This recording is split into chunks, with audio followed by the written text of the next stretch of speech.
दुधाविषयी किती बोलायचं तेवढं कमी आहे. दूध हे या पृथ्वी तलावर जणू ब्रह्मा विष्णू महेशाने आपल्याला पाठवलेलं अमृत आहे, अमृत.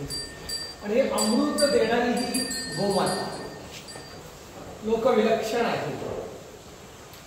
म्हणून सुसंस्कृत पंडित अतिव बुद्धिमान अशा भारतवर्षाने लाख लाख वर्ष इथे आयुष्य व्यतीत करत असताना हिला मातेचा दर्जा दिला. ही जादूगारीने, जादूगारी. त्या दुधाचं जर आपण ॲनालिसिस केलं, त्याचं आपण पृथक्करण केलं तर काय दिसतं?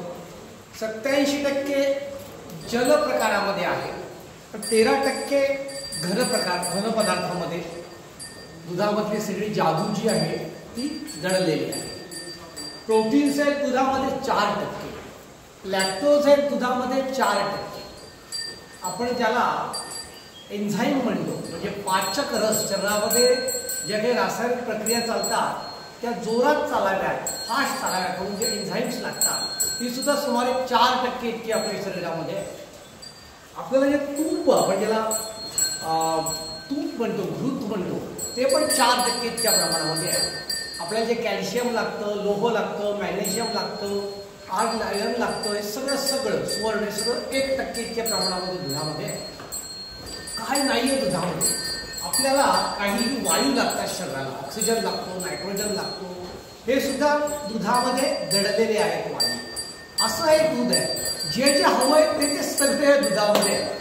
आणि ते दूध देणारी ही आई आहे. मगाशीच म्हटलं, एवढ्या बुद्धिमंतांचा हा देश आहे, उगाच त्यांनी हिला आई म्हटलेलं नाही. हे ते दूध याची अजून एक विशिष्ट आहे. आपण हजार वर्ष, लाखो वर्ष पृथ्वीतलावर राहतोय. आपण भात खातोय, ज्वारी खातोय, बाजरी खातोय, विविध भाज्या खातोय, फळं खातोय. सगळं जे आपण अन्नपदार्थ खातोय सगळ्यामध्ये दोष आहे, बरं का, विष आहे सगळ्यामध्ये काही ना काही प्रमाणात. ते शरीरात गेल्यानंतर त्याचे जे दोष आहेत त्या सगळ्या अन्नपदार्थांमधले समूळ नष्ट करण्याची ताकद दुधामध्ये आहे.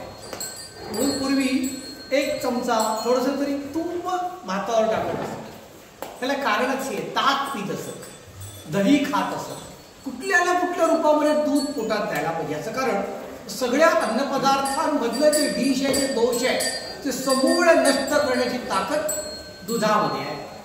आणि मग हे सगळे पदार्थ अधिक पाचक होतील, अधिक चविष्ट होतील, अधिक पोषक होतील अशी दूध प्रक्रिया करत असतो. असं दूध वर्षानुवर्ष जी आई आम्हाला देते.